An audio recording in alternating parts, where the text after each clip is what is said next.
DGISPR ने आज senior सहाफियों को इस्तांबुल मुज़ाकरात और अफगान सूरत हाल पर तफसीली ब्रीफिंग दी।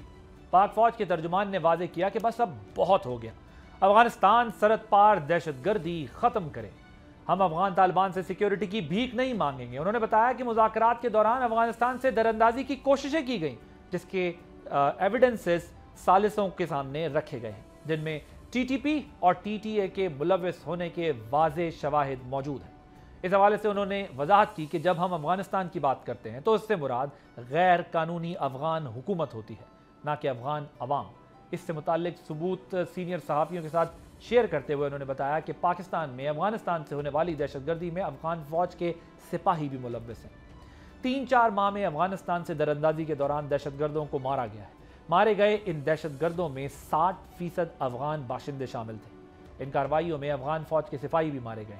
लेफ्टिनेंट जनरल अहमद शरीफ चौधरी का कहना था कि खैबर पख्तूनख्वा के जिला खैबर में सियासी और क्रिमिनल ड्रग माफिया का गठजोड़ है और खैबर एजेंसी दहशतगर्दी में ड्रग का पैसा इस्तेमाल हो रहा है, जबकि तीरा में दहशतगर्दी के सबसे ज़्यादा वाक़यात हुए हैं। तर्जुमान पाक फौज ने बताया कि मुल्क में रवां साल 62,000 से ज़ायद ऑपरेशन किए गए, जिनमें 1667 दहशतगर्द मारे गए, जबकि दहशतगर्द हमलों में 206 सिक्योरिटी एहलकार शहीद हुए।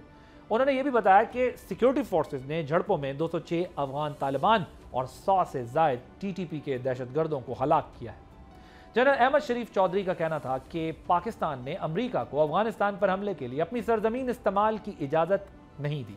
इस हवाले से अमरीकी ड्रोन्स के जरिए पाकिस्तान से अफगानिस्तान में हमले का इल्ज़ाम झूठा है, ना ही हमारा अमरीका से ऐसा कोई मुआहदा है। एक और सवाल के जवाब में DGISPR का कहना था कि भारत समंदर के जरिए फॉल्स फ्लैग ऑपरेशन करने की तैयारी कर रहा है। हमारी तमाम नज़र इस मामले के ऊपर है और भारत ने जो भी करना है वो कर ले, एक भरपूर रिस्पॉन्स दिया जाएगा अगर दोबारा हमला किया गया।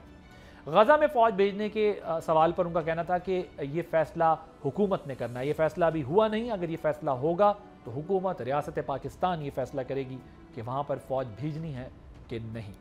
आज की जो प्रेस ब्रीफिंग थी उसके अंदर बड़ी वजाहत से उन्होंने ये बताया कि कैसे क्रिमिनल टेरर पॉलिटिकल नेक्सस काम करता है KP के बॉर्डरिंग एरियाज़ के अंदर भी और बलूचिस्तान के अंदर भी, और उन्होंने बताया कि कैसे ये सारी पैरेलल इकॉनमी को प्रोटेक्ट करने के लिए इसमें पॉलिटिकल नैरेटिव लिए जाते हैं और इसको प्रोटेक्ट करने के लिए टेररिस्ट ग्रुप्स जो है वो वहाँ पर लॉ इन्फोर्समेंट एजेंसीज पर और आम शहरियों को भी निशाना बनाते हैं।